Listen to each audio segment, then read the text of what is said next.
Hi, today we look at multi-valued logic with mixed variables. Now, what multi-value logic is distinct from binary logic, which is all about yes or no, true or false, is that there are more than two values in multi-valued logic. Uh, each system has more than two values. For example, the tri-valued logic, right, has an additional value of besides 1 and 0, true or false, we have 1/2. So we have 0, 1/2, and 1 is the three values for tri-value. For four valued logic, of course, there are four values. For five value logic, there are five values, and so on. So that's how it works with multi-valued logic. In electronic terms, it's called multi-valued logic is called fuzzy logic. Okay, so with mixed variables, instead of having all the logic variables consistently with the same range of values, we have variables with different ranges of values. For example, in this example, we have a p that could take on any of three different values, 0, 1/2, or 1. With q, we have 8 different values, 0, 1/7, 2/7, 3/7, 4/7, 5/7, 6/7, and 1. And for the R, we have range of four values, 0, 1/3, 2/3, 1. Okay, so in this example given, we have the conjunction between P with 3 possible values and Q with 8 possible values as an example of chosen one logic value for each variable. Just happen to choose 1/2 for the P and 3/7 for the Q, and the R I chose 2/3. Okay, so if we have a conjunction between 1/2 and 3/7, we take the smaller of the two values. Smaller. If it were a disjunction, we would take the larger of the two values. But since it's a conjunction, we take the smaller of two values, which happens to be 3/7. So we're comparing fractions here to see which fraction is greater and which fraction is lesser. And to determine that, there's fine tutorials on how to compare fractions to see which is greater, which is lesser. To come, I plan on doing a tutorial that gives a more complete approach to comparing the sizes of fractions. I've seen everywhere where to do that we get a common denominator, but my approach is more complete. So we'll not only see how you can compare fractions by getting a common denominator, but also if it proves more convenient to us to get a common numerator. But later for all that. Okay, since in this example we have conjunction P and Q, three value P and 8 value Q, resulted in 3/7. 3/7 result from that. Okay, now we have the conditional. The value for the conditional 3/7 to 2/3. Okay, so in this case, when we're doing the conditional, we take the complement of what's before the arrow and do a disjunction with what follows the arrow.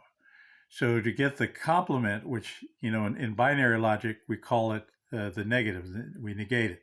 But with multi-value, we don't speak of negating the value, we speak of its complement. In other words, we subtract the value from 1. So since we have 3/7, we subtract that from 1, we get 4/7.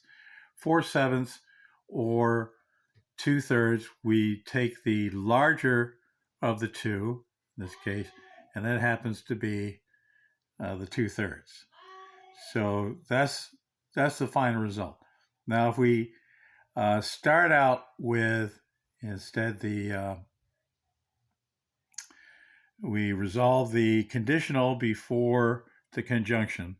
In that case, we have the 2/3 resulting from the conditional, like we did before. And we take the smaller of the two, which in this case is 1/2, and that's how we resolve that. So notice we get a different value depending on which of the logic functions we take on first. Okay, and so we may imagine that we have different, if we take the order of values and we take it in a different order, we may wind up with different results, right? Depending on which of the logic values we apply first, and which side a value may be on the conditional logic function, and so on. Now, all this, for a final result, all depends on context. Say, for example, our ultimate decision is a yes or no, resulting from all these logic functions with mixed variables. What do we do then? Well, we follow the rules for rounding, our rounding rules, right? So if it's a half or more, right, according to conventional rounding rules, we round up to the 1, right? So in this case, that's easy. It would wind up 1. In this case, also, it would wind up 1. If it's less than a half, then we round down to 0, right? So if we had an occasion where we had a result that's a fraction, but it's less than a half, we would need to round to the nearest binary value. We would round down to 0. In other cases, we would find the nearest value to the result we had gotten. So in other words, if we had, say, 10 values, so that would result in ninths, a series of ninths, right? So 2/3 would actually result in 6/9, right? So 2/3, if we do it in terms of ninths, that would be 6/9. So that would be our answer. In the case of 1/2, right? 1/2, what's the number of ninths closest to 1/2? That would fall between 4/9 and 5/9, and which one would be closer?